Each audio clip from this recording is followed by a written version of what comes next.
Chris, welcome to Locked In, man. Straight from North Carolina, right? North Carolina. Awesome. Well, you left the warm weather to come over here. I know. I don't know how y'all do it. I don't know what y'all are doing. Dude, this is a here. warm day. It's 40 degrees and it's warm. Yeah, it's beautiful. So you got lucky because some weeks it's 7 degrees or below freezing. Yeah, no, I can't do that. Yeah, well, it's a pleasure having you here, man. Absolutely. Thanks for having me. Yeah, of course, man. I'm glad it worked out that we have a mutual connection. For sure, that's studio, crazy. Which is a very small world. That you said you happened to be sending me the pictures of him earlier, and it's like, wow, yeah, small world. It's crazy. So I'm glad that worked out. But did you grow up in North Carolina? No, I actually grew up in the beautiful city of Newport News, Virginia, in the Hampton Roads area. Who'd you grow up with? So I grew up with my mom and dad. We were, my dad was in construction. My mom was a preschool teacher. So, yeah, I think my parents, they did a pretty good job. They did the best they could. Any siblings? Yeah, I got a brother that's 18 months older than me, and then I got a half sister from my dad. And she's like 20 years older than me. So did your parents stay together your whole childhood? No, they were together early on. There's a big age difference. There's like 20 years age difference, but yeah, they split up when I was like 12, I think. Do you feel like that had a big impact on your life, or were you old enough where it didn't necessarily affect you? Or I don't know if I don't really think it had that big of an impact on me. I think towards the end of their marriage, it was kind of like you knew that things were coming to an end anyway. So when they did finally get divorced, it was like, whatever. So before they got divorced, what were the family dynamics like? Did you guys struggle for money? Did you guys go like family vacations? What did that look like? No, not at all. My parents, I definitely didn't hurt for anything growing up, like especially as a young, like super young. When I was in Virginia, we eventually moved to South Carolina when I was like 12 or 13. And I think that was about the time where they got divorced and everything. But of course you want your parents to be together, but that I think I was already old enough to understand that just wasn't going to work out. So yeah, I don't think it had too much of a bad effect on me. My parents, like my dad made plenty of money, so we didn't really struggle like that. How would people describe you as a kid? I think as a kid, since early on, I think I was a pretty good kid when I was really young, but I don't know what happened exactly, but I can't really remember a time where I was like a really good kid. Like I've always been mischievous, even if I wasn't really bad, I'd always been just always trying to push my boundaries and push the limits. And I think that's probably the thing that got me, headed down the wrong path. Is I looked at all the grown-ups and the adults, and they're all telling me, oh, you got to do this, this, and this. You got to work and go to college and get a good job. And when I was a kid, I just looked up at that, and I remember specifically thinking, like, I don't want any of this. Like, all these things that they're telling me is how you're supposed to live just did not resonate with me. I was not inspired to do well in school or anything like that. Do you remember the first time you got in trouble? Even if it was minor, but just like the first time, you got yourself in some hot water.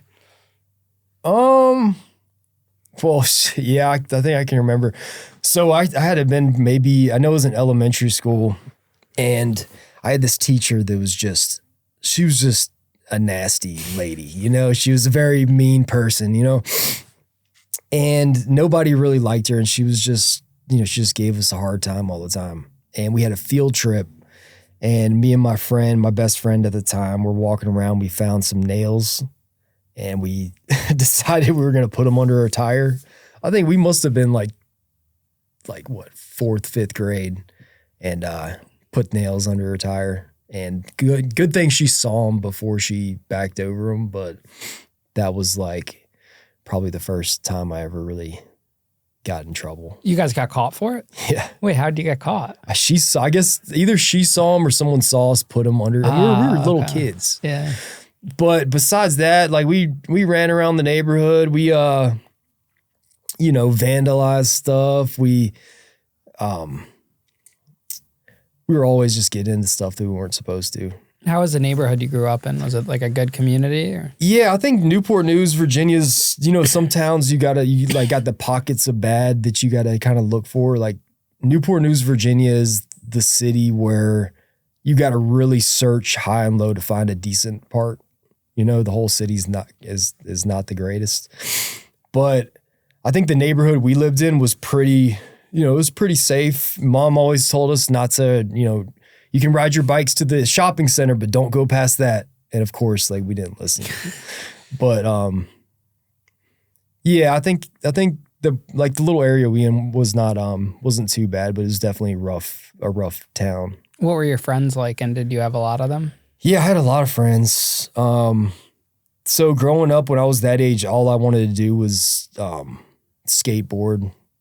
I was always into art and I always liked to draw and stuff. So in school, I'd be drawing and getting in trouble for not doing my homework. And then when I got off, I'd be, skateboarding around, just, doing the kid thing.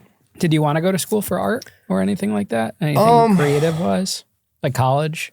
Honestly, just school in general never sat well with me. Anything about like an established curriculum and all that, like my first real passion for art was like in graffiti, and like I guess I was probably more of a vandal than an artist at that point, but there was something in me that always wanted to express myself and always paint something or draw or whatever. But I don't think I ever had it in my mind that that's what I wanted to do when I got older. Definitely the men in my family there was no way that they would support me like going into the arts, because you just can't make money. That was the view on art when I was growing up. You're a starving artist. You're not going to make money. You need to do something that's going to be guaranteed to make money. Newport News, Virginia, most of the people there are either in the military or you're in the shipyard building ships, because it's got the biggest shipbuilding. It's the biggest shipbuilding area in the country. So I think it's very blue collar in that most of the men are about, let's go to work, let's grind it out, let's do this type thing. Like it wasn't too much opportunities in the arts or a lot of school for the arts in that area. So what was your alternative? What did you decide to do? So like I said, I just never liked school. So I did the bare minimum to get by, and that's pretty much it. And so about that point, we moved to South Carolina. We moved to Charleston, South Carolina. And that was, I think, 8th grade or 7th grade. So moved to Charleston. I think this is where I really, we really kind of started getting in a little bit more trouble. Charleston, South Carolina is one of those places that if you don't grow up there and you don't have like a family name that everybody knows, it's like that old Southern money type thing. Or if nobody knows your family name and you just move there, you're not really going to fit in with most of the people there. So I never really would have fit in with that crowd anyways. So I just kind of, I started hanging out with the rejects. I started hanging out with the pothead kids. I started hanging out with the skateboarder kids.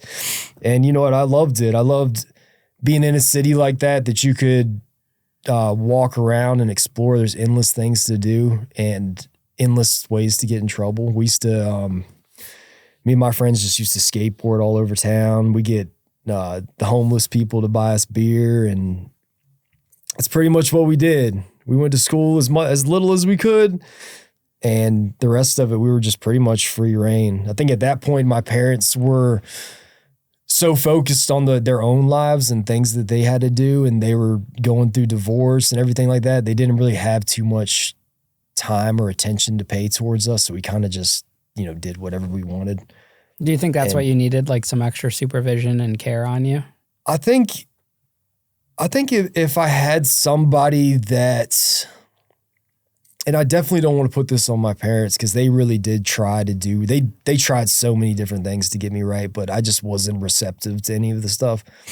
I think if I had somebody positive that I could relate to, then I might have taken their advice. But, a lot of times you have people that you can't really relate to and they're telling, oh, you need to clean your life up. You need to do this, you need to do that. And it's like, you don't know you don't know who I am or what I'm going through. So I can't relate and I can't really, take any advice from you. But yeah, I think if I had a mentor that was successful in the things that I was interested in, I think that would probably have helped me out a little bit. Did you dabble in any drugs or alcohol in high school? In high school? Yeah. So I was always like, from the time I was very, very young, I started smoking weed and, smoking weed, drinking, having a good time. It was mainly a party for me. It wasn't like I was a drug addict. I just like to, I like to get messed up and I like to have fun, go to parties and do all that kind of stuff. But it wasn't really that bad of a drug thing at first for me. It kind of took a little bit more of a progression to get there to the harder drugs. Do you end up graduating high school? No, I didn't. I was on my senior year and I got pulled out of high school and I didn't get to finish. Who pulled you out? Your parents or? Yeah. So anyway, like I was saying, I was a bad kid, but more like a mischievous kid, like a little knucklehead. I wasn't really doing anything that extremely bad. Like we ran around and did, kid stuff like everybody does. And, but things all kind of changed by the time I turned 16, 17. There was one incident that was, I would say, was the catalyst for my real downfall. And it's a story I didn't know if I was going to share, but I think it's probably the other things won't really make sense unless I shared the story. Yeah, share with us. But so anyway, we were living at my mom's house in Charleston, and so there was a girl that my brother used to hang out with and whatever, and she came over and she brought another girl over that I hadn't seen since I was in middle school. And anyway, so she came over and we kind of, hit it off or whatever. It was just, fun kid stuff, whatever. Nothing serious. So she came over and then she left. And then, a couple days later, she came back over and hung out. And then, I'd see her like once a week, every once in a while. And this went on for 3 or 4 weeks. And so me and my brother and one of our friends were hanging out at my mom's house and we're kind of partying. We're just we're drinking, we're smoking some weed, having a good time, whatever. And this girl starts calling my phone. She keeps blowing up my phone and all of us are like, dude, we don't want that girl over here right now. She's going to kill her vibe. We're just trying to hang out. So anyway, she just keeps on calling. And I'm like, bro, no, I'm not doing this. So that went on. I think about 30 minutes later, I hear a pop, pop, pop, pop, pop at my front door. And I'm like, damn, this girl just really rolled up to her house and she's just going to knock on the door, whatever. So I turned the music down low and I turned the lights down and everything. And so we're all sitting on the couch And the way the house was, there was a door in the front. You walk through, there's a kitchen on the left and then a living room on the right. And then there's these big sliding glass doors on the back of the house. So she went around the back of the house and she's knocking on the back of the door, you know, looking through the big glass doors at us. And I'm like, fuck, I guess I got to let this chick in. So my brother's like, no, I'm like, dude, she's right there. I got to let her in. So anyway, I slide the door open. She takes like 2 steps in the house and my front door just boom, like 2 kicks, boom, boom. Door flies open. There's like 4 dudes that run up in the house and, you know, the one guy, he's running straight towards me and I didn't even think about it. I just clocked him in the clock. They're running in. They're trying to do something. Never seen the dudes before in my life. Don't even know what's going on, but I know they're like on some bullshit. So they ran. I clocked the one guy in the face, and his front tooth just knocked right out like a cartoon character. Boom. Anyway, so I look over. Me and this guy are tussling. We're fighting on the in the living room. Just the house is getting wrecked. I look over. I kind of got this one guy a little bit subdued and whatever, and I look over, and one of them's got my brother. And he's pinned up against the kitchen counter and he's just beating the shit out of my brother. Boom, boom, boom, boom, boom. So I go over and one guy's blocking me, blocking the doorway to get in the kitchen and I can't get through. And I'm like, bro, get the fuck out of the way. So then me and him start fighting. I'm fighting him. Now the guy that I was just beating up on like gets back behind me and he's jumping on me. We're all in this tussle. And I'm like, dude, y'all just get the fuck out of here. Get the fuck out of here. Like, y'all win, whatever. Y'all just got to, y'all got to get out of here. Anyway, this just went on and on and on. Like it went from one person fighting this person to this person. And, at this point, it's getting to the point where like, I don't know what's going, like, where is this going to end? Like, are these people did they come in to try to kill us? Did they come in to try to rob us? I don't know.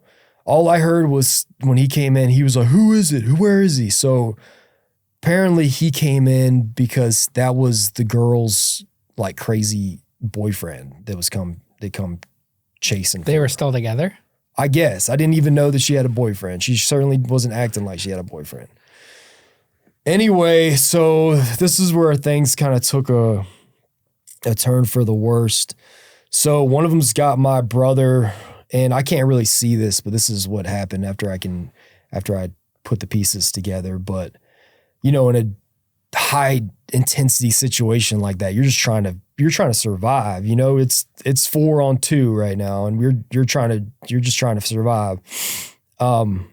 So one of them had my brother pinned on the ground, and he had his knees like over his arms like this. One of them's kicking him, and dude's just like beating the shit out of his face. So I guess my brother reached in to his side right here, and he had a big folding buck knife and managed to get it open and stabbed up. Just so I heard one of them, he stabbed me.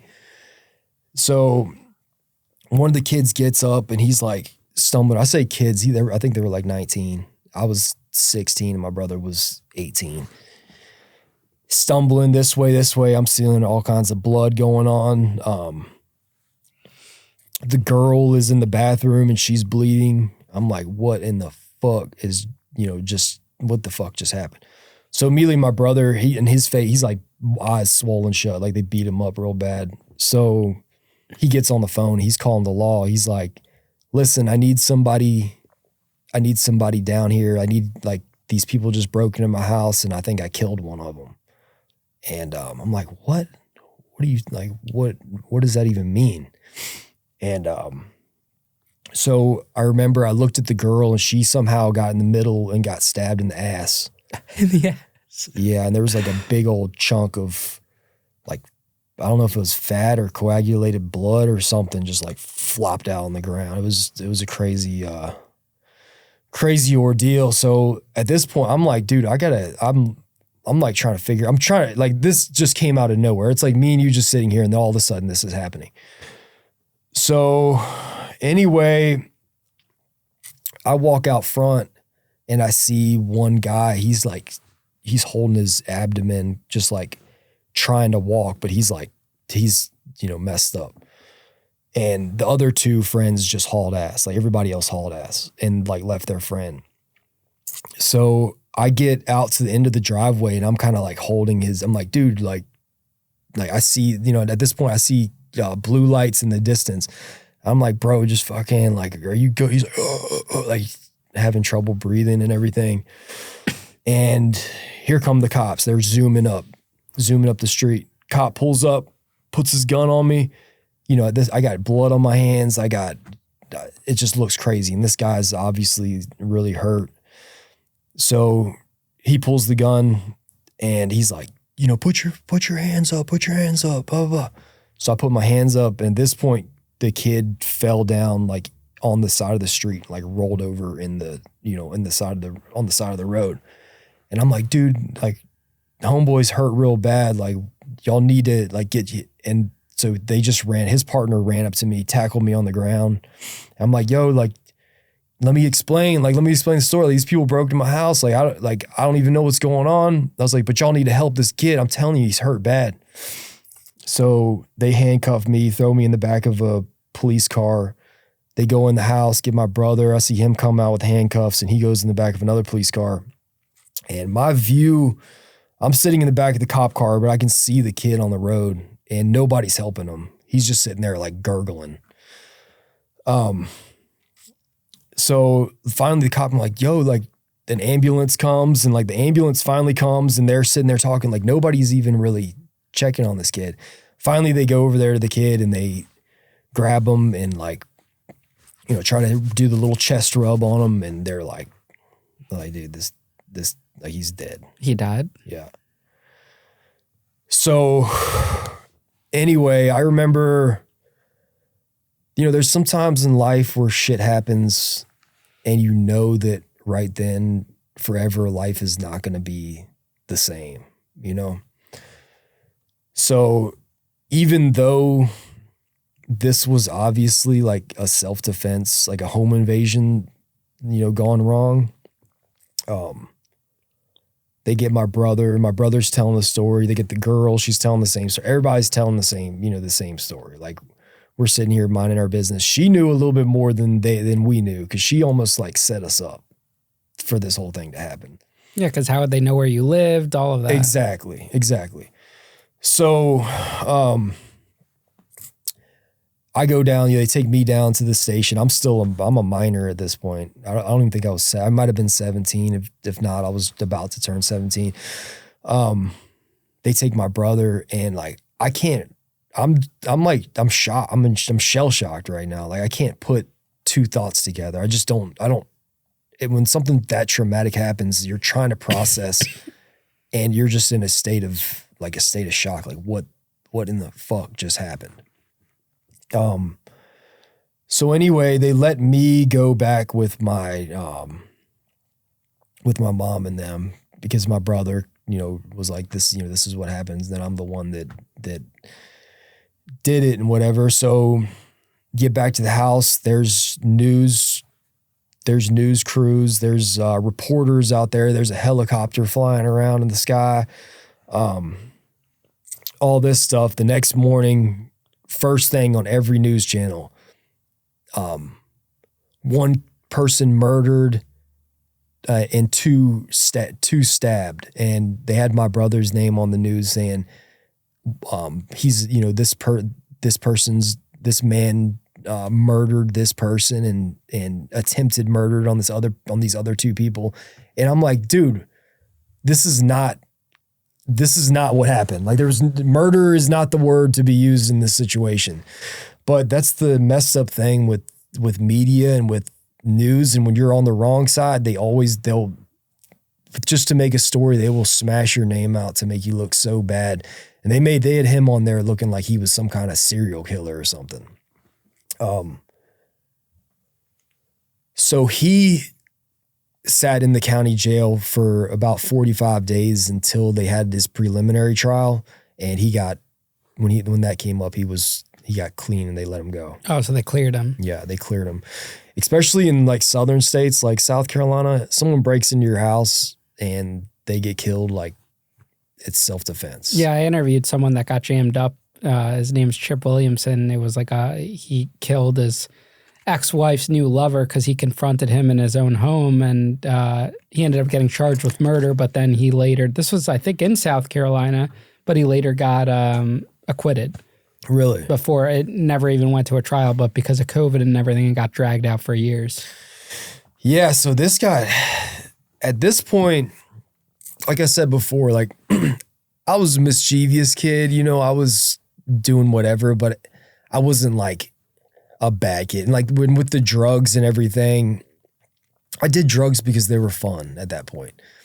I think, you know, the sad part that a lot of people don't really mention is like, a lot of times people get into drugs because it feels good, you know, because it's fun. Like it doesn't always have to start from trying to cope with something. However, now at this point in my life, after this whole situation, I look back on it now and I see like a traumatized kid that, you know, what are you supposed to do now? Like your name's been on the news. Everybody knows you now as being like the kids that killed this guy and got away with it almost. So there was no more, come over,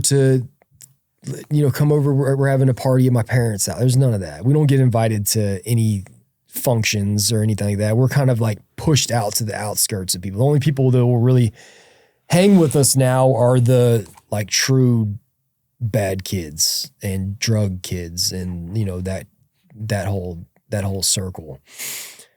And from now trying to deal with this in my life, I am using drugs for the first time that I can clearly say I was using them to like cope with with this situation. I was overwhelmed with anxiety. I was overwhelmed with, I guess, PTSD, whatever. And the only thing that would make me feel okay was to either drink myself to oblivion, drugs, like the whole thing. What kind of drugs were you using? So at this point, I think mainly like drinking a lot and probably taking some pills like Xanax and pain pills and all that. And eventually that, you know, I graduated from using, you know, pain pills to doing heroin. Were your parents aware of your drug use? Yeah, I think them too. I think that whole situation right there was just traumatic for like everybody too. You got to think they're putting on the news that your kid like did this. So they're kind of messed up by it too. And they're going through like, they're trying to rebuild their own lives. They're kind of recently divorced and they're trying to like figure out how to live, like as they're trying to build new relationships and everything. So at this point we were just done like with our parents. Like it was kind of like, not that we got kicked out, but it was like, okay, now you're on your own type thing. So being that we had this reputation, I started just living, like I started living on the outskirts of society really. So I was selling weed. I was, doing whatever just to, like I didn't really hold down any jobs or anything like that because I was usually too messed up. And the only thing I could really do to make money was, sell drugs. And that's kind of just the way it went for a while. And, I think the drug use just kept getting worse and worse and worse because now you're covering up trauma with the drugs, and then you're, at the same time causing all these other situations in your life from the drugs. And, I was just going down real fast. And at this point, this was before like all the fentanyl and everything like that, but people were still like dying from heroin.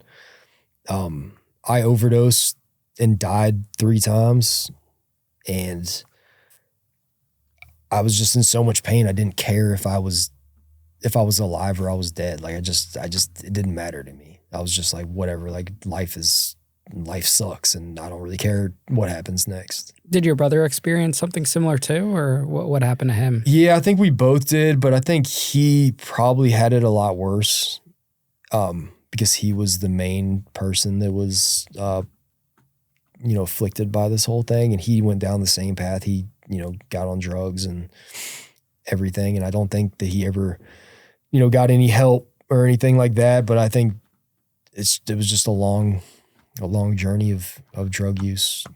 Why was your parents' solution to this pulling you out of school? My parents' solution to pulling me out of school? Yeah. Like, why not keep you in school, try to get things on track, maybe go to a rehab around that age? So that did happen. So yeah, after this whole thing, I got I got bad off on heroin, and this was a really fast progression, like 0 to 100. Like the months after that, the month or the year after that, I was just going down. Like I was gonna kill myself, So they put me in a rehab. I went out to a rehab and stayed out there at a rehab for about a year, almost a full year. And I finished, I graduated, I got my GED out there. It was in New Mexico.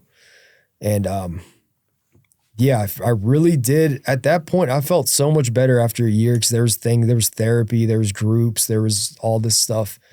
And I think I worked on myself a lot, or I was trying to. I really felt like I was good. And when it was time to come home, like I was 100% convinced that I was just, done with that lifestyle and done with the drugs and the alcohol and the whole shebang. But came back home, came back to Charleston, got around the same old people, same old friends, and then just like, within weeks, I'm back. I'm right back where I left off. Yeah, who you surround yourself with is a big part in a lot of individual stories. Absolutely. How old were you when you got back? Probably before I was 18, probably 17. Oh, so when did they pulled you out of high school sooner than senior year? Like 16? Yeah, I think it was, I'm pretty sure it was the beginning of my senior year. Okay. Yeah.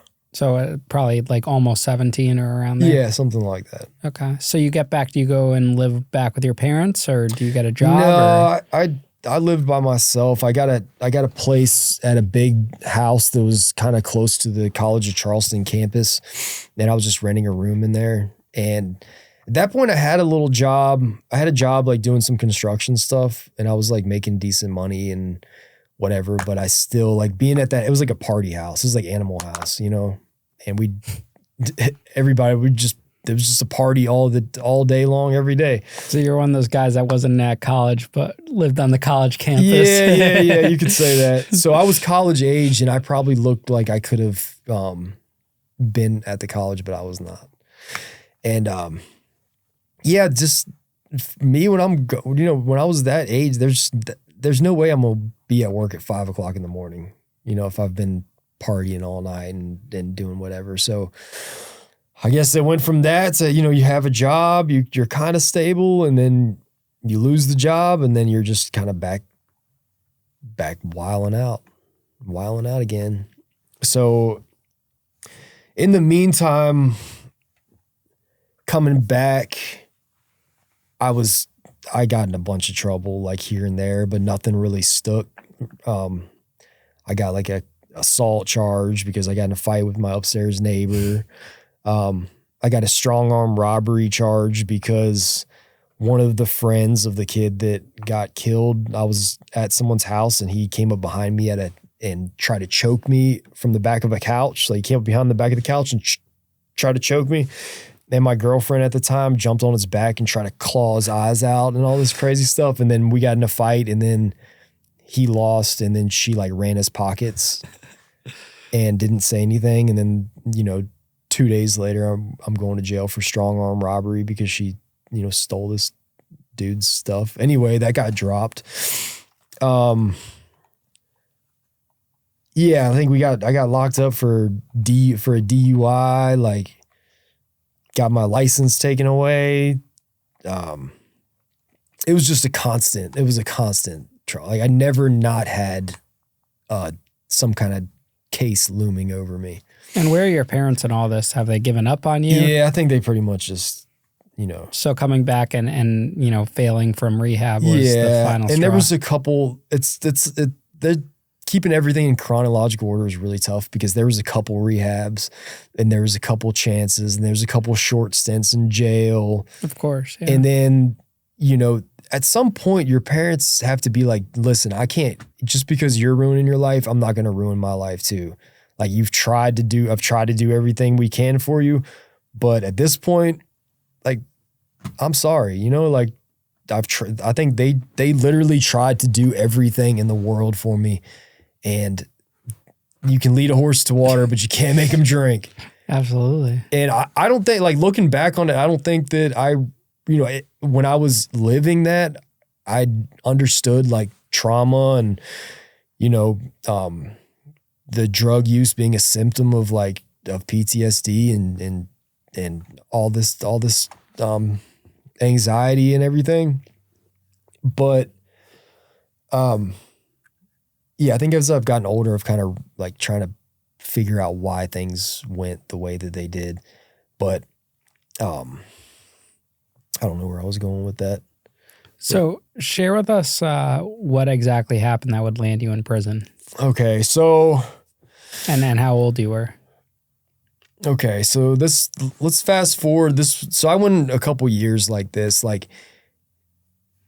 messing up a little bit, going to rehabs, doing good for a little bit. An addict's lifestyle.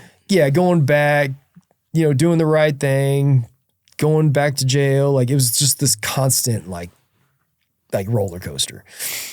So I guess let's fast forward like 2 or 3 years of living like that.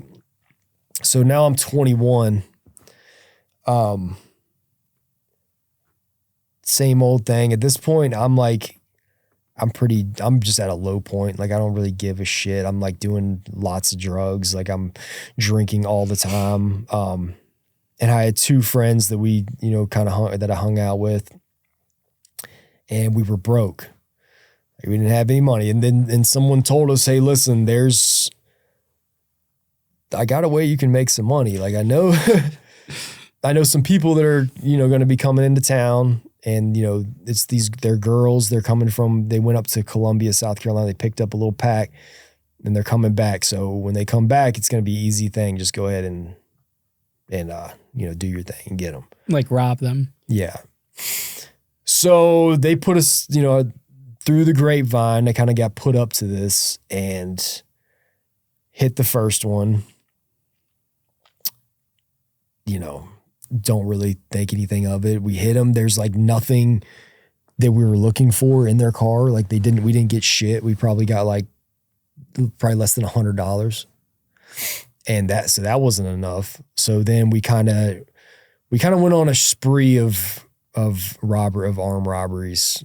Like some of them were random. Some of them were like a little bit targeted, trying to get drugs or trying to get people that had money, or, one of the things that we were doing was getting like the college age kids that were like selling drugs on campus, and we knew that we could rob them. There wouldn't really be any repercussions from it. So we hit a couple things like that. So that night, yeah, we hit a couple licks.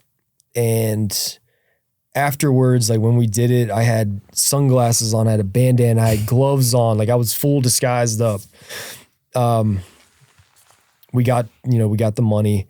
Everything else that was incriminating, like, IDs, purses, whatever, we put in a garbage bag, and with our disguises and all that kind of stuff, and tied them up in trash bags and went behind a restaurant, turned the car off for a while, and threw the bag in the dumpster at the restaurant. So we didn't have anything incriminating on us. All we had was like money and maybe a little bit of weed or something.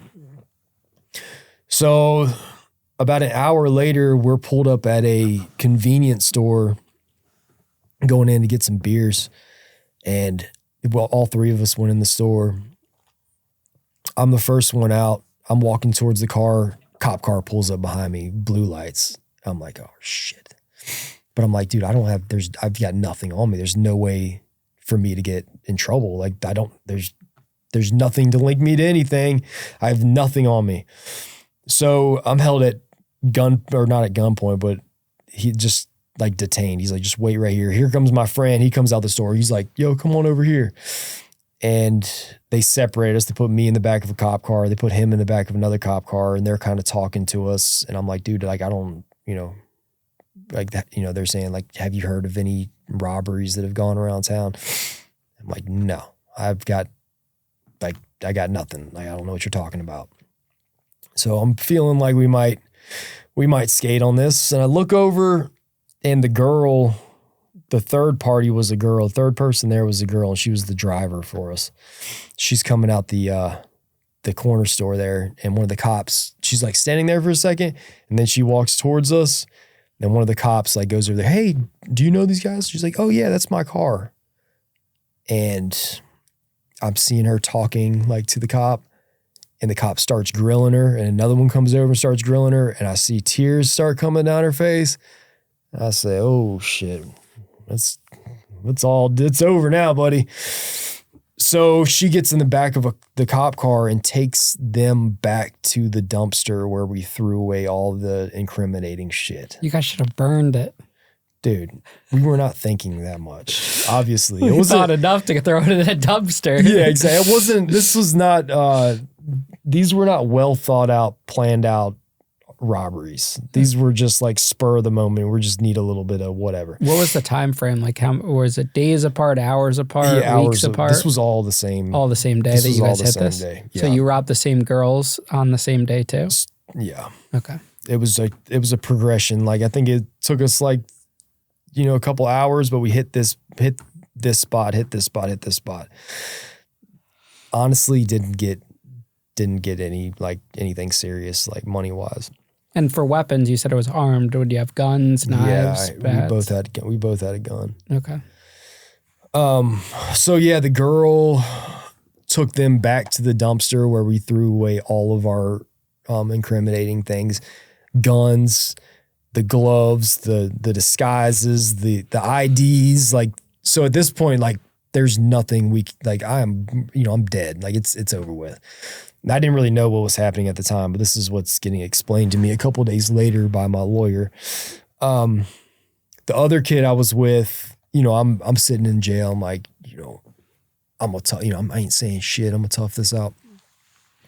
While the other two were just like singing like canaries, and both of them pretty much told everything and got, it helped them out pretty good. So So at this point, I was in county jail for about 3 months. When did they arrest you? That same night? Yeah, I went from there straight to jail. No, but like that they brought her to the dumpster. You guys were already arrested. We were in the cop car. When they came, when it was like an hour or so later after they took her, they took us straight to jail. Okay. So yeah, I'm sitting in county jail, and I'm like, things are starting to like, all the drugs and alcohol are wearing off, and I'm like, dude, this is really, really bad. Most of the times I've been to jail, I'm like, whatever. I'm not really looking at serious time. And my lawyer came to me and explained to me, he was like, in the state of South Carolina, each armed robbery is minimum of 10 years, maximum of 30 years. So right now with 4 armed robberies, you're looking at 120 years? If you got the max. So I'm like, damn, dude, this is not good. And I just remember sitting in my cell and being like, dude, I'm like, this is it. It's over with. So my lawyer came to me one day and he said, you know what? I've got something that we can do that might help you out. He's like, you're young and the judge might give you sympathy if I get you out of this jail and put you in a rehab. And he said, when every day that you serve in that rehab is possibly a day that's going to be coming off your sentence. So I went to rehab in Louisiana. When I did the program as a 90-day program, I got out of that program and they said, you can't stay here anymore, but you can go to our other facility in Oklahoma and train to be a counselor. I said, yeah, well, I'd rather do this than sit in jail. So I went out there. I got licensed as a drug and alcohol counselor. I got licensed to work in the detox facility. I got all these, I was doing every single class that I possibly could so that when I went to court, I would, hopefully the judge would give me some leniency. Anyway, so it's time to go to court. I come back home. The next day I'm supposed to go to court. We get a call that morning, say, hey, the court date's been postponed. You don't have to, you're not coming in for another like 2 or 3 months. So I'm like, shit, now I'm, back in Charleston and I'm like, I've got to do the right thing. So that lasted for a couple days and I didn't really get right crazy back into everything, but I couldn't stay with my dad anymore. That's where I was supposed to stay. He kind of kicked me out. So now I'm back on the street and I'm kind of running around. I was at a Wendy's and I was coming out of Wendy's and right when I stepped foot outside, an unmarked cop car is right outside and they turn on their lights and come out and put their guns on me. And they're like, drop the Wendy's, drop the Wendy's, drop the Wendy's. So I'm like this. I'm like, dude, it's like, he's like, drop it or I'm going to shoot. I was like, phew. So they take me and they put me in jail and a detective comes to talk to me. He's like, yeah, he's telling me the story about another armed robbery that took place. I'm like, dude, what do you like? This doesn't even make sense. So when I came back home, they locked me up on another armed robbery that I didn't do. I don't even know what happened. I wasn't even in the area. It had nothing. It didn't stick once I finally did go to jail. But the problem is I went to jail I was in armed robbery I was in jail for armed robbery when I'm waiting to go to trial for some armed robberies that happened 2 years before. Right? So that doesn't look good. Even though I'm not guilty of these robberies. But they like officially charged you with it? Yeah, they charged me with it. So, yeah. So at this point, my lawyer's pretty much saying like, you're like, sorry, buddy, but all the stuff that we talked about earlier, like with the rehab and everything, like that stuff's off the table. So you pretty much just wasted 2 years. So I go, it's about time to start going to court again. And they're coming at me with pleas. Came at me with the first plea of 30 years. And I was like, dude, you can stick that where where. Like, I'm not that, I don't care. I'm never signing a 30-year plea. So I think it was a month later they came back and they said, okay, 15 years. And, that's what we're going to, I said, I'm not going to take that. Third time they came back, they said, okay, we'll give you 10 years for these ones in 2011. But you're still going to have to face this charge right here that, in, what was it, 2022 or whatever. 2013, right? Or excuse me, 2013. Yeah. I was like, dude, no, we're not doing that. So finally they came back and they're like, all right, we'll do 10 years. We'll run it all together if you take the plea right now. I said, shit. I mean, it's not going to get any better than this. So I took the plea. Wait, why would you agree to that if you had nothing to do with the new one, which is the only way your old charges got jacked up to 10 years? Pretty much my lawyer told me, you're 100% dead on the armed robberies from 2011. There's no way you're getting off of this. But that's only because you got a new charge, right? Yeah. Because before he was optimistic. Yeah, but at this point, I don't know what it was. Did they have something on you? No. It was 100% bullshit. And I could tell, I'll admit, I did my time for these armed robberies and I'll tell you that I did them. And if I did another one, I'd tell you that I did it too. So Anyway, 10, it was the best I was going to get. I talked to everybody. I got a second lawyer's opinion. He was like, dude, if you can get 10, that's a miracle. He's like, there's people going up the road all the time with 20 years. And, South Carolina doesn't play that. Like they will put you under the jail. So yeah, they're hard on the armed robberies. You ever hear of Jumpsuit Pablo?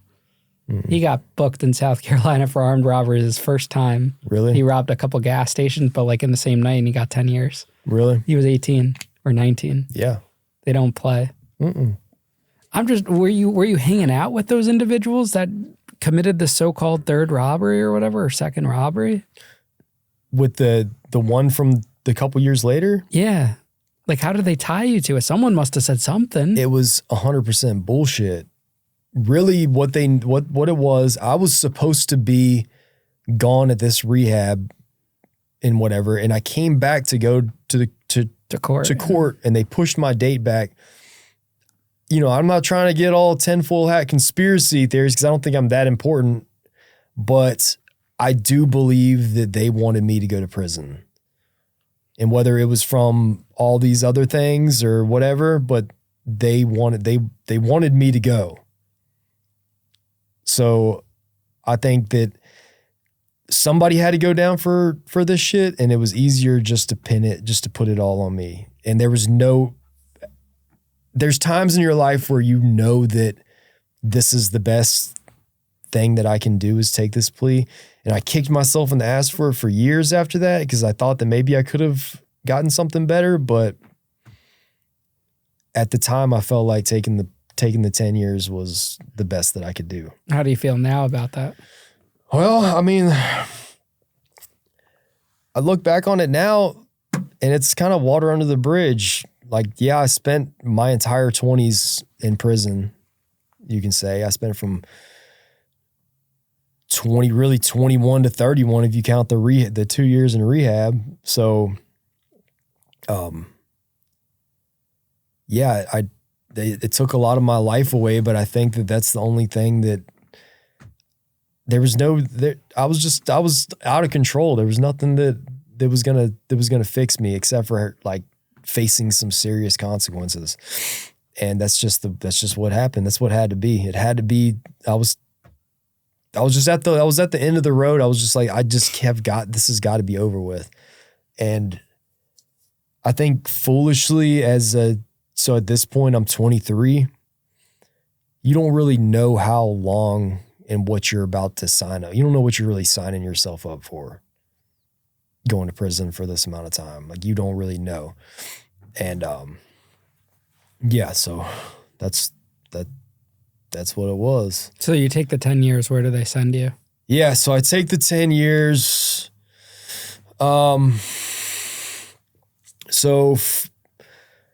This point, I've been sitting back in Charleston County Jail for a while. And if anybody knows about Charleston County Jail, you don't want to be there. And I just didn't give a shit. Just get me out of this jail. And you're hearing horror stories about prison. South Carolina prison is like a third world country. And you're hearing all these horror stories. I didn't care. I was like, dude, I've got to get out of this. I've got to get out of this county jail. So, yeah. So first, just like everybody, I think most states have like a reception center. They have a huge facility in Columbia, South Carolina called Kirkland. And yeah, I get sent there waiting for my placement on a yard. Yeah, Kirkland I'm just start realizing how bad, like things start really setting in for me. Like you look like you're in Auschwitz. Like, dude, they got these jumpsuits all frayed on the end. When you go to South Carolina, they shave your head completely bald, spray you down with the lice killer and everything. I mean, it's rough. Are you allowed to let your hair grow after they shave it? So you always have to be shaved? Not shaved, but I think it has to be left like a half inch long. Like something. A buzz cut? Yeah. So yeah, I'm like, damn, this is, reality is really sitting in. And so for, I think it was 45 or 60 days, I sat there. They don't let you out just to get a shower. Things are getting pretty rough. I had there's no real things going on. Like everybody's just pretty locked down. There's really not any movement. So, we're stuck in the cell pretty much all day, every day. Just get your food through the flap and all that. So, everybody's sitting there and they're saying, you don't want to go to this prison. You don't want to go to this prison. You don't want to go to this place. And by the time, just like Charleston County, by the time my placement on a yard came up, I didn't care where they sent me. I just said, I want to get the fuck out of this, out of this prison here. So I'm waiting every day, every Monday. It's a couple days a week they come through and then they read off the names. Like they'll be like, this name, Lieber, Johnson, you're going to McDougal, Smith, you're going to Perry. Like they just start listing off the places, and they come to me and they finally come to my room and they say, Dobson, Lieber. And I'm like, fuck, man. Like out of everywhere you could send me, they send me to the absolute worst institution in South Carolina. So now I'm like, okay, great. Now I'm going to, who knows what's going to happen now. So I get shackled on the bus and we're going down. And I think people can act as tough as they want to act, but when you actually are on the way to big boy penitentiary, you're going to be scared. And I was especially scared. I was 23 years old. I was a skinny white kid. Like I was just I didn't know what was going to happen. We get down there and it's kind of like I expected. I think it was probably worse than I expected. Got down there, my room had no air conditioning. The windows were broken out of it, had expanded metal, metal with holes in it. So when it rained on you. At night, there's mosquitoes flying around in your room. Like it's a rough situation to be living in. Who approached you when you got there? So South Carolina is really tight on like where you're from. There is a lot of gangs and everything like that. But the first people that approached me, like I was like, I'm from Charleston. And, that's another thing. People, if you're from Charleston, you're pretty much locked in with everybody from Charleston. And nobody else around like that's not from Charleston is going to have any way to penetrate the kind of like Charleston bond we got going on. And is it mixed race? Yeah, really. Yeah. It's really not like, of course, like, you'll have the thing like I think South Carolina is just so, at least when I first came down in the lower part of the state, it was just so majority black that there wasn't too many big, like, there wasn't like a big population of Hispanic people. There wasn't like a big population of white people. There was, and there was kind of a mix up going on. It wasn't like out west where everybody's super racially segregated. What was the most surprising thing to you about that prison? So I got there, I'm on the bus and everybody's talking shit. Oh, when y'all get there, y'all better, there's people that are fresh coming in and there's people that have been there and there's people that come from other prisons going there. So when you get there, you got to get a knife ASAP because they're killing people down there. And I was like, shit. So I got there, I get in my room. My roommate's got a life sentence. He's like 60 something years old. He'd always joke. He'd be like, I get out in 2076. Shit, I'll be 150 years old, still a young man. I was like, oh, damn. That's crazy that they put you guys in the same cell. Yeah, but the crazy thing is that I got those 10 years and I'm thinking I'm serving in an eternity. When I get there, I'm like one of the people with the least amount of time. Everybody's like, oh, you're just passing through. I'm like, what? I'm gonna be here for 8.5 years on this 10 years. And it's like nothing. Everybody's like, oh, it ain't nothing. 45 years, life, 60 years. Like, people got a lot of time. Yeah, that's something I learned about the feds is they're so quick to hand out 10, 15, 20-year sentences that some people are on like their second 20-year bid. Yeah. Because you do 16 years, say on 20, you could do 2 of those or even 3. In some cases, if you're 15 years old or 20 years old. It's absolutely crazy. Imagine doing 3 20-year sentences. Yeah. Dude, they broke me. Trust me. After that, it's over with, buddy. I'm done. But so I think one of the most surprising things was everybody's talking about getting a knife, and I'm thinking about like this prison shank wrapped up. Dude, I asked my roommate, he's like, yeah, go down there and talk to whoever. And I go in there, I'm like, dude, like, I'm here. He's like, oh, you here to get a knife? And he's like, yeah. Or I'm like, yeah. And he goes under his bed, pulls out his little drawer, and he's got like real like switchblade knives, like folding knives, like from the street. I'm like, what the fuck? I'm like, so is everybody strapped like this?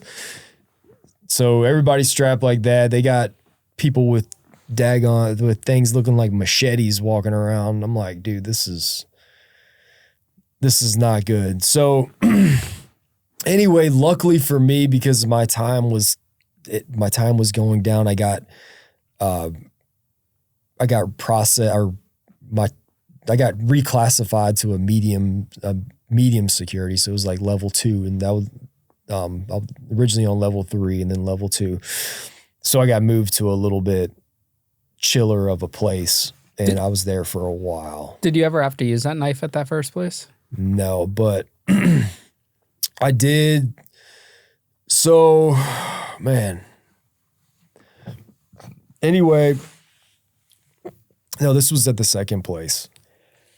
So I get there.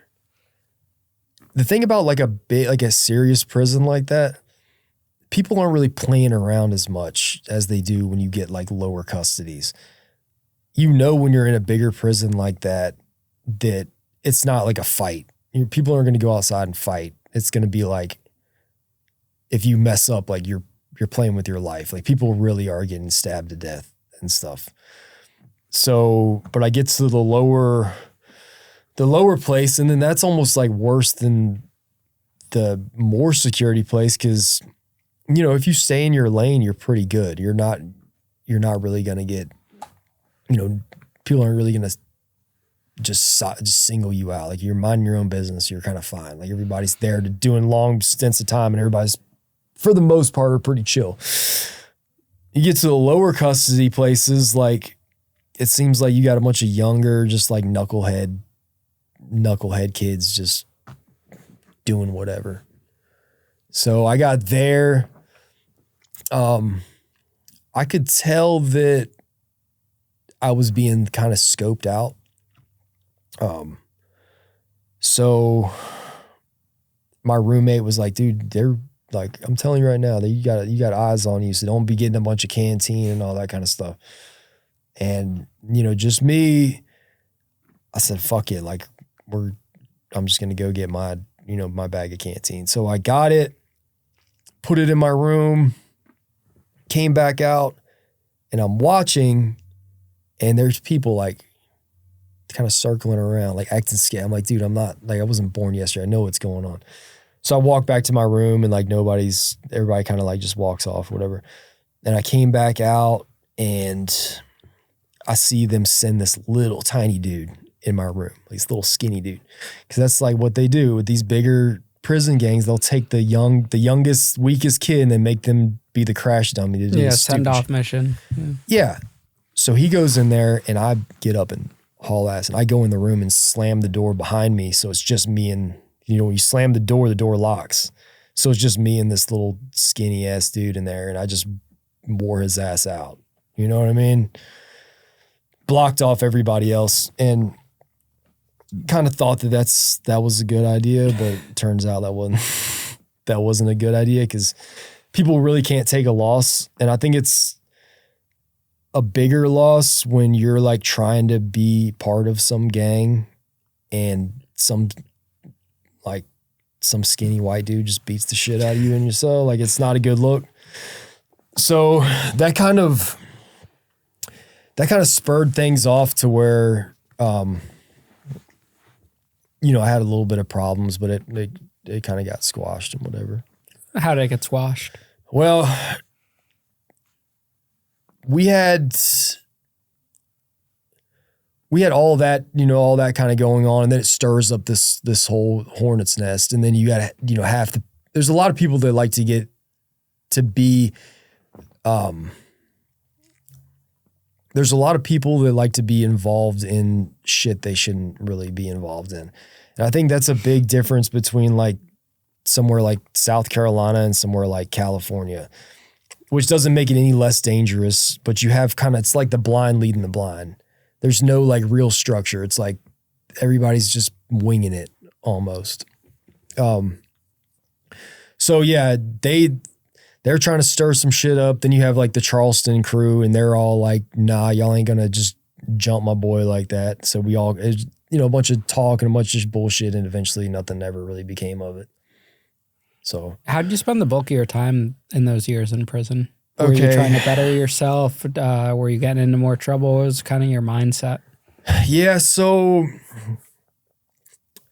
anyway, as time went on, dude, the first 2 years, like on some real shit, I was just trying to figure out, like, how am I going to survive in this place? Like, I was almost trying to fit in. Like, I was trying to be someone that I really wasn't. I was trying to, like, act tougher and harder than I was. And I just kept on, getting in stupid conflicts and getting locked up and all this stuff. And I started drawing again. And, at first it was just a little bit here, there, like a little, just for fun, little scribbles and doodles and whatever. And then I had someone approach me and they said, hey dude, have you ever like done any portraits?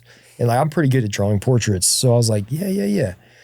So I started drawing portraits, and one in particular, I drew this portrait for this guy. He'd been locked up for a long time, and he had an old picture of his daughter, like this big, and it might've been 15-year-old picture. And it's the last time. He's never talked to his daughter, like nothing, like has no communication with his family. They all kind of cut him off.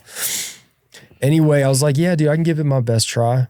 So I took it and I spent so much time on this thing. And when I got done with it, I was like, dude, this is like, I really knocked this portrait out.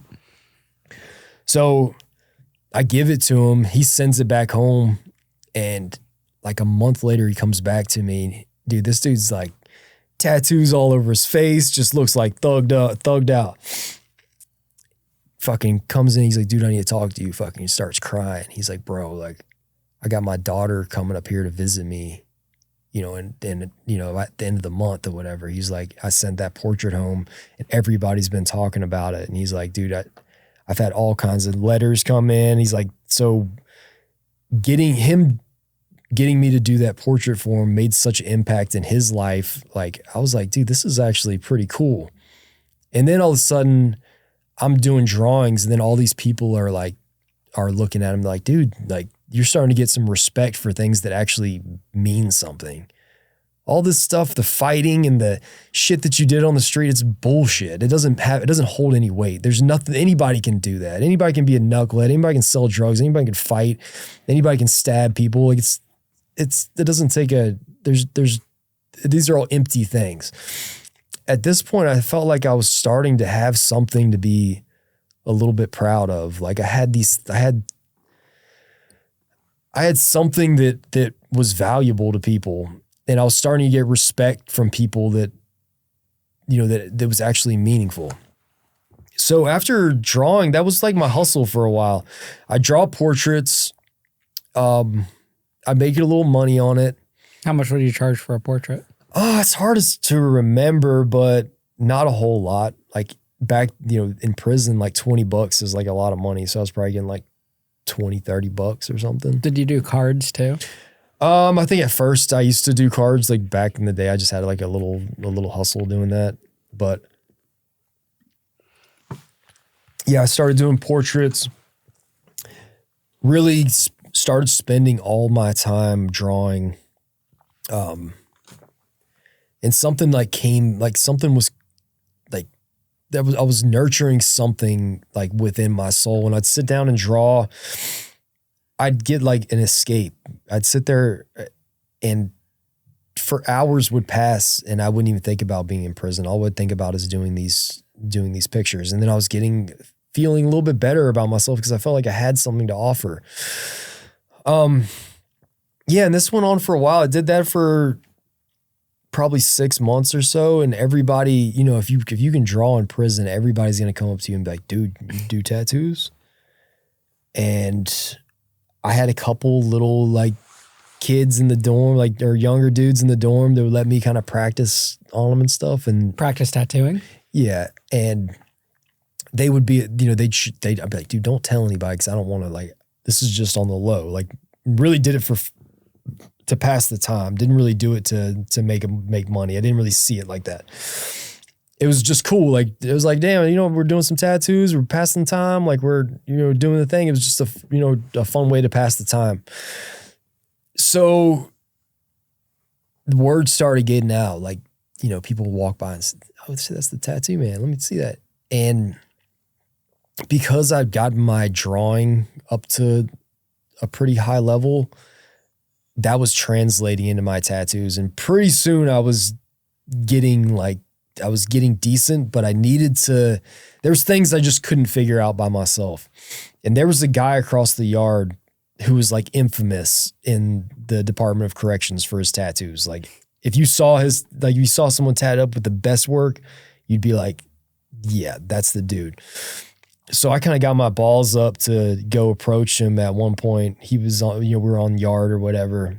And I brought some of my drawings out. I was like, yo, what's up, dude? Like I've seen some of your stuff and whatever. So I was like, you want to take a look at some of my drawings and whatever? He's like, yeah, sure, man. So he looked at it and he's like, yeah, it's pretty, you know, it's pretty good. It's pretty good. And I was like, you know, I started building this like rapport with him a little bit, a little mutual respect. And eventually I got moved from my dorm over to his dorm into his room and almost had like an apprenticeship under him. He was legit. Like, he was a tattoo artist on the street and he really, really, really like knew what he was doing actually. So at this point I'm like all in, dude. I'm getting fired up about like tattooing in general. And I'm not thinking about the street. I'm just thinking about this is a cool way to pass time. I can make some money. I can do whatever. And I'm really like enjoying the whole thing. What was the guard's attitude on tattooing? So, because I know every prison's different. Yeah. And I've talked to a lot of people about this. I think South Carolina, it's almost seen as like a respectable hustle. You know, there's people making wine. There's people, you know, selling drugs. There's people making knives. There's all this stuff. If you're doing tattoos, they're like, nah, whatever. I've had COs like sit there and watch me do tattoos and not really give a shit. What were they using for the gun? So I'd use like whatever kind of motor you could find. I'd get them out of the clippers. Yeah, that sounds about standard. Yeah, out of the clippers. Like, sometimes you get hold of somebody in the maintenance department and they find like a old printer or something and just bust them open. You get like 50 motors out of it. I think they would use the radio somehow too. Yeah, you get like the CD players. Yeah, the clear radios that have the wind in it. Yeah. Well, what about for the needles? What do you guys use? So we would get like the pins like a click pin, take the spring out, make a candle, and then you hold both ends with toenail clippers and stretch it over the flame until it straightens out. Oh, I never heard of this one before. Yeah. Wow. So we do that.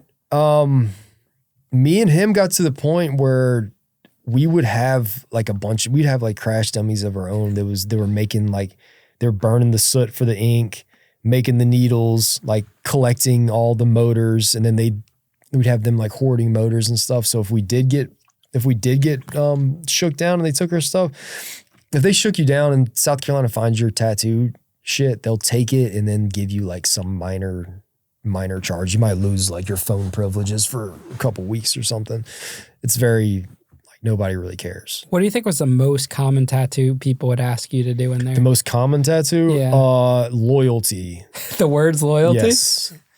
I think I've tattooed loyalty 10,000 times. Or like maybe respect. It was mainly lettering tattoos were the most popular. What was the dumbest one you've ever done? The dumbest tattoo? Or the silliest? Oh God, that's a loaded question right there. Like when guys put their girl's name on them, or I think the dumbest tattoo, and I never got this, and I bet you've seen this too, is when people get their prison ID number tattooed on them. It's actually a good idea. I should go get my prison badge tatted on me. I have my prison nickname tatted on me. Do you? Yeah, McLovin. Oh, yeah, nice. And I got the portrait done too. What I did was this guy that came on my show, he was an ex-skinhead turned tattoo artist. Mm-hmm. He had his own shop, and I said, listen, if you do something funny on me, I'll promote your shop. So we went in as like, you want to do this portrait? And he doesn't really do portraits, but it came out great. And we made a video of him doing it, and it got like almost 1 million views on TikTok, and hopefully it brought him a lot of business. But it was in Nashville, yeah. So that's why I said when you get your shop, like I'll do the same thing. We'll come up with something like silly. Maybe we'll do the prison ID for me. Yeah, absolutely. Yeah, I'm down. So yeah, this is how it went. And now I think for the first couple years of being like the tattoo man, like I'm telling you, time started getting a whole lot easier for me. You know, as you know, and I'm sure a lot of your guests, a lot of people watching know, like we can talk about like prison being okay and being cool sometimes, but there's always drama going on. When you're the tattoo man in prison, you're almost untouchable, especially if you're a good tattoo man. Doesn't matter what gang, what color, what race, whatever, they all want tattoos. So nobody wants to get rid of you. If any problems start up, because a lot of drama starts up out of nowhere. Like all of a sudden, like someone has a problem with you for nothing. You're like, what the fuck?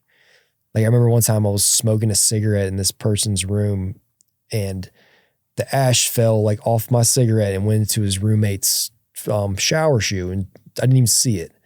And this dude like wanted to kill me over this. I was like, you know, like little things like that happen in prison. It's just like, what the like everything doesn't have to be so damn serious all the time. Like, can't we just act like decent human beings every once in a while? Did you ever try to talk someone out of getting a tattoo? Like say a young kid, you're like, you sure you want to get that gang tattoo? Yeah, are you sure you want this? I would all the time, especially when I got to the lower security prisons.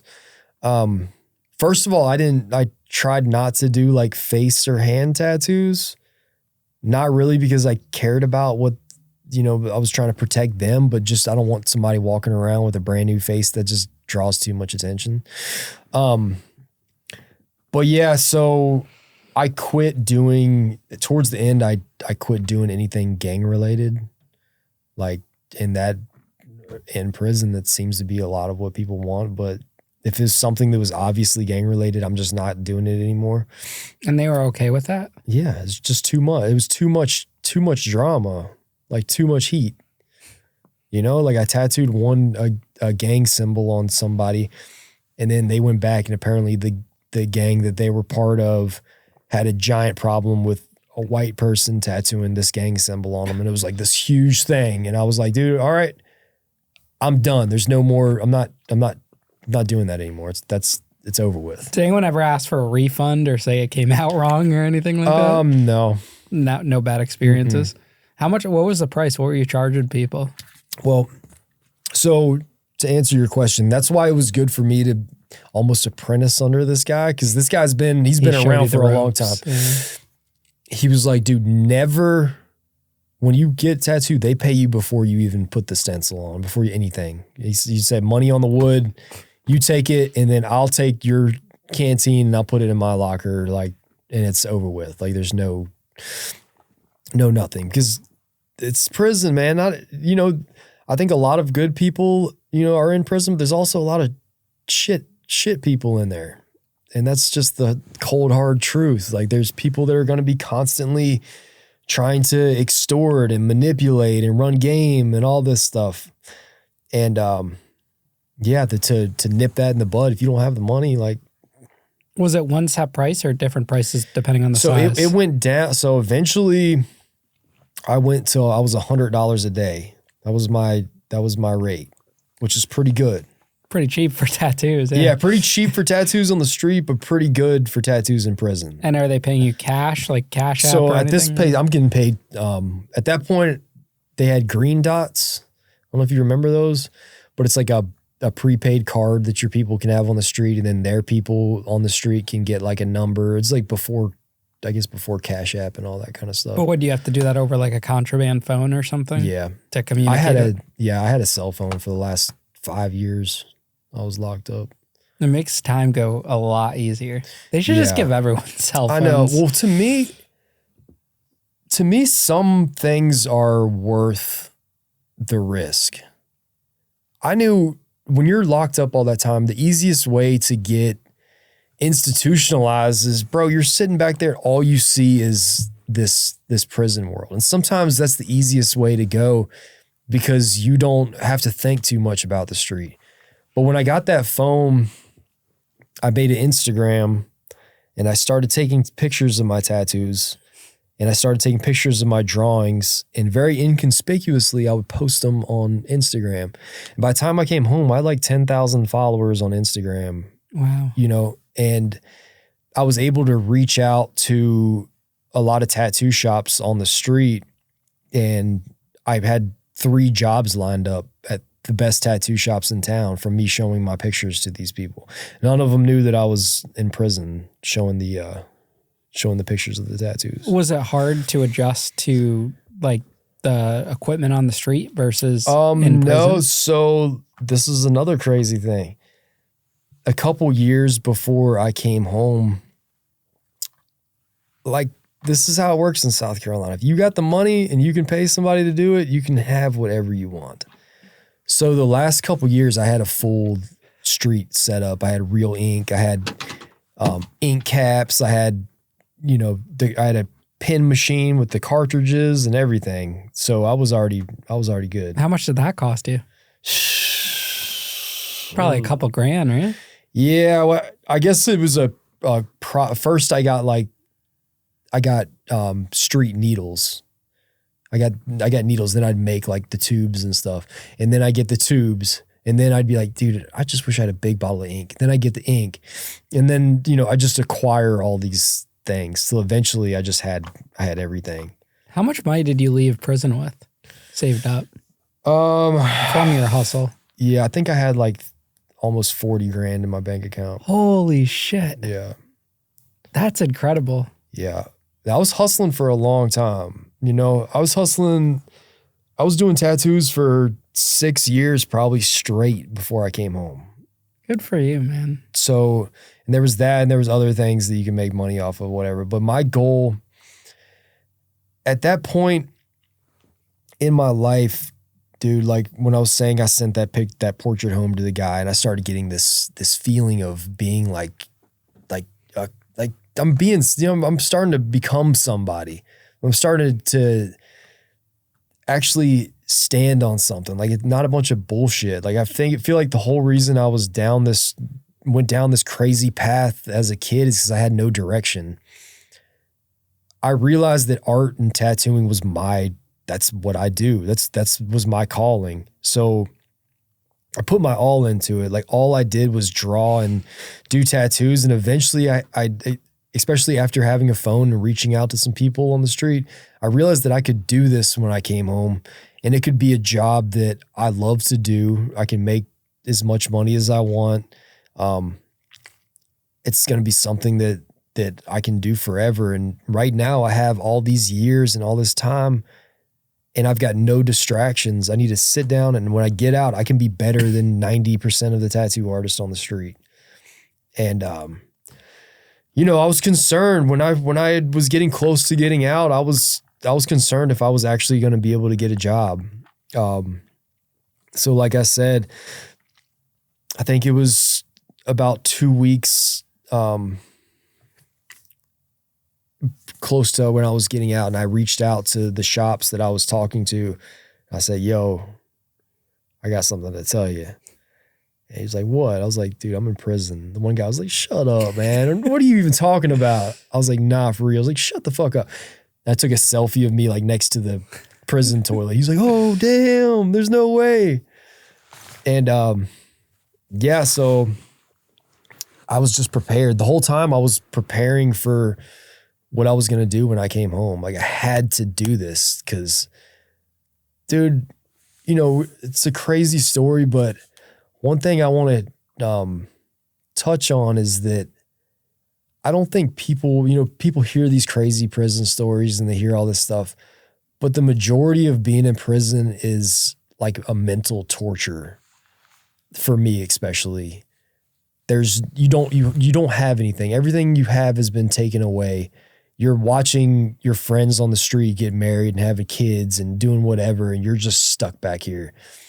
Everything that you see is negative. Like it's torturous to be in prison. Like it's not humane. Like you're back there. And for me, the escape from that was this view that when I come home, I'm actually going to be able to do something with my life. And I started having goals and I was reaching them and I was getting better at things. And I think without that, I would have never, I don't think I would have ever made it if I didn't finally find something to keep my hands occupied with and just keep my mind focused on the goal. Well, you found your purpose. Yeah, I found my purpose. And there must have been a part of you that was like, maybe I want to just stay in prison because this is working. Before you found that job? Yeah, no, I wanted to get the fuck out of there so bad. There was definitely no part of me that wanted to stay. So yeah, when I did come home, it just made everything that much easier to get back on track. How many years did you end up doing on 10? 8.5. And so when you got home, was your family there? Were they supportive? Yeah, so during this time, I did a lot of soul searching and everything, and I really did my best to repair the relationships with my parents, especially, and with the rest of my family. And I realized that all the other friends and stuff I had, they weren't friends. You know, I was locked up almost 10 years, and who came to see me? My mom and my dad. And that's it. You know, I think I had a friend come one time. I think my brother came one time. So you really get to know who's really got your back. And all those people that you thought had your back, they're not there. You know, when I was doing time, you were doing fine, as they say.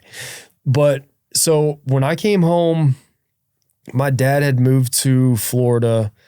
My mom had moved to North Carolina, and I knew that I couldn't go back. I couldn't go back to Charleston. There was no way. Even though I really felt like I was okay, who knows what would have happened if I went back there. So yeah, release date comes.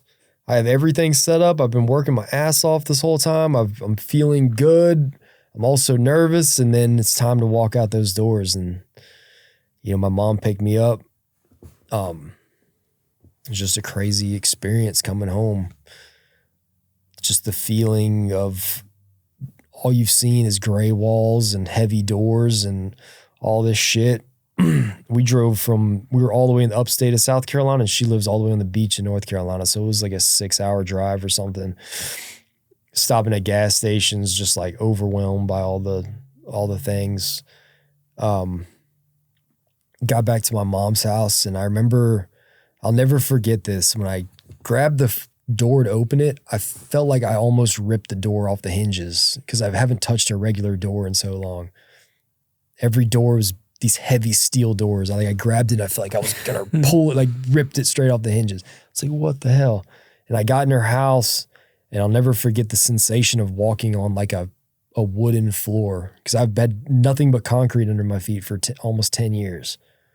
So it felt like I was walking on a trampoline. Like it had give. That nothing I had any give. So, and then overwhelmingly all the little objects and trinkets on the walls and paintings and everything, it was just like, what the, I just wasn't expecting that part of it. So I come home, my mom tells me she's got this little like apartment over her garage thing. She's like, you can stay here until you get your feet on the ground. So anyway, my stepsister and her boyfriend just broke up, so she's up there. And my mom's like, oh yeah, you're going to stay in the guest bedroom right beside us. And at this, I'm 31 years old at this time. I'm like, I can't do this. So I stayed there for like 2 weeks, moved out, got my own place. And yeah, the rest is kind of history. So like I said before, I reached out to a lot of tattoo shops when I got out. My best friend was in town. I got in his car, him and his girlfriend, drove me to go apply at some of the tattoo shops. And the first shop I walked into, they're like, dude, we'd love to have you here. I just didn't really get the vibe for it. The second shop was the same thing. They were trying to get me to work there and I was just not feeling it. And the third shop I went to, it was just the fit, it felt like old friends, and ended up working there for 2 years. So I had a job 2 days after I got out. 2 days after I got out, I'm a professional tattoo artist, and I got to pretend to my clients like I didn't just get out of prison. I feel like that's one of those jobs where it's okay to be covered in tattoos and no one's going to judge you because you're working at a tattoo shop. I would say you almost get, it's like advertising. I think you get looked at weird if you're not covered in tattoos at these jobs. And that was another thing, like me, like I have a lot of tattoos, but I was like the least tattooed person in the entire shop. I was like the only one that didn't have a tattoo on their head. Yeah, my tattoo artist doesn't have any of his like forearms or anything done, but he'll have like the upper body done, but so you'll never know. But from the outside, when he's just wearing a shirt and pants, he doesn't look like he has a single tattoo on him. Yeah. Yeah, dude. So, since I came home, I excelled really quick at getting clientele and at booking appointments. My tattoos just exponentially got better really quick after being around some other seasoned tattooers. And honestly, my tattoos, if I sound arrogant, forgive me, but when I came home out of prison, the day I came home out of prison, my tattoos were better. My prison tattoos were better than 95% of the people's tattoos on the street, the tattoo artists on the street. So that was kind of shocking too, like going to these shops and then seeing everybody's tattoos and being like, dude, what the hell? Like y'all been out here in the free world and you can't even figure this out. So yeah. What's some advice you wish you could tell your teenage self? I think I would have told my teenage self that you have absolutely no clue what kind of pain and suffering you're about to put yourself through if you don't get your shit figured out. Because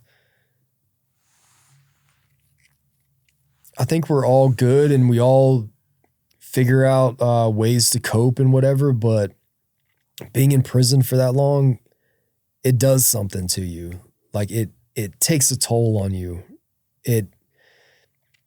I think you can come out and become a better person from the experience, but I don't wish, if I could have prevented my younger self and really showed myself what life could have turned into if I still went down that path, then I just would have tried to show myself, how bad things could really get. And it's time to focus on something. And yeah, that's about it. Well, Chris, I appreciate you coming on the show today, brother. For sure, man. Thank you for sharing your story and, safe travels back. Absolutely. Thanks, buddy.